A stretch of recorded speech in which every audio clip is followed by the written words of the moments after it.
मुझे लगता है कि कोचिंग उतना बड़ा मुद्दा नहीं है, सेल्फ स्टडी भी बहुत कुछ मायने रखती है। और आपका क्या लेवल था जब आप इंटरमीडिएट के बाद एयरफोर्स एग्जामिनेशन की तैयारी कर रहे थे, और किस तरीके से क्या स्ट्रेटजी आपने अपनाई, एक बड़ी सफलता हासिल की, तो वो पूरा अनुभव आपने किस तरीके से ये जो सफलता है वो प्राप्त की, और आपके टीचर्स का, आपकी कोचिंग्स का क्या रोल रहा आपकी लाइफ में, इस तरीके से आप समझाएं ताकि ज़्यादा से ज़्यादा ऑडियंस इस चीज़ को समझ पाए, उनको मोटिवेशन मिल सके और वो सही डायरेक्शन में जा कर के काम भी कर सकें। ठीक है? यस, हिंदी है ना? नहीं, हिंदी और इंग्लिश का कॉम्बिनेशन बनाओ, क्योंकि अगर if you speak everything in English so there are many students who are not able to understand what you are saying, so it's up to you. Okay. So मैं Indian air force में हूँ, तो मैं ये बताना चाहता हूँ कि मेरी जर्नी कैसी थी, कि how I selected in Indian air force and what was the procedure for all of this. So after completing my intermediate 10+2 high school 12 pass करने के बाद मैंने कोचिंग ज्वाइन की।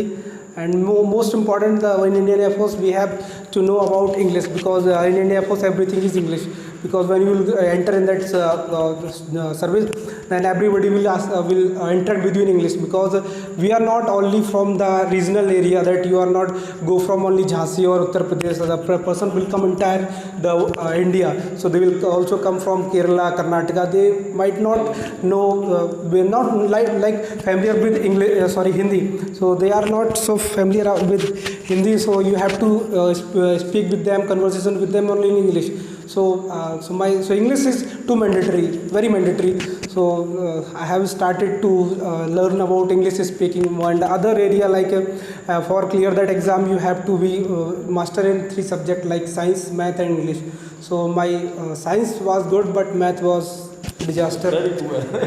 Yes, I was very poor in math, but anyhow I have that clear that exam. I have work hard. अच्छा, आपको याद है जब आपने कहा मुझसे कि sir I am very weak in mathematics, so what I told you, क्या कहा था मैंने, आपको ये याद है?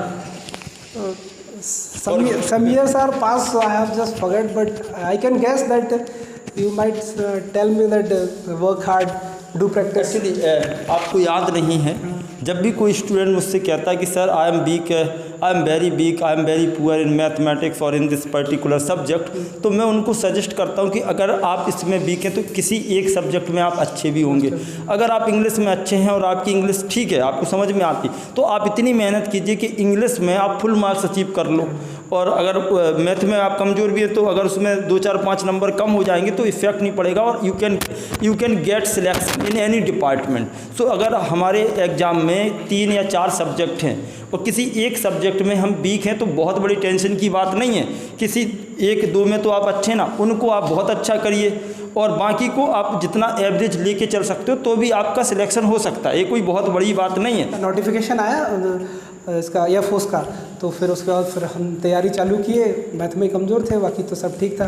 तो इंग्लिश में सर हैज टीच में इंग्लिश में अच्छे थे, तो इंग्लिश 20 में 20 मारी हमने। उसके बाद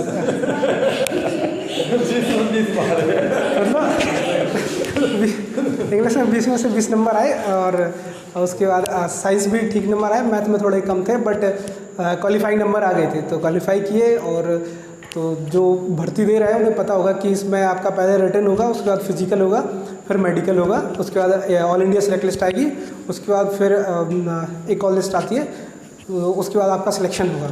तो मैंने उसके बाद फिजिकली में अच्छा था ही, उसके बाद मेडिकल में कोई प्रॉब्लम नहीं थी, तो उसके बाद सिलेक्शन हुआ, सिलेक्टेड। मैं ये मानता हूँ कि जैसे जो बच्चे ग्रुप डिस्कशन की प्रिपरेशन कर रहे हैं उन्हें कोई इंग्लिश एक्सपर्ट तो चाहिए नहीं है, वहाँ पर शुद्ध गंवार आप जैसे ढक्कन लोग ही आते हैं और वो आसानी से सिलेक्शन भी ले लेते हैं। बस आपको इतना समझ होना चाहिए, आप जब ग्रुप डिस्कशन हो तो बहुत ज़्यादा आपको ग्रामेटिकल एरर्स पर ज़्यादा वो ध्यान नहीं देते कि आप बिल्कुल ग्रामेटिकली चीज़ों को करेक्ट बोल रहे हो, आप बोल रहे हो, बस इतना काफ़ी है। और आप अपने कॉन्फिडेंस के साथ अच्छे से बोलिए, पॉइंट टू पॉइंट बात कीजिए, ज़्यादा मैटर को इन्हेंस मत कीजिए, आपका सिलेक्शन हो जाए।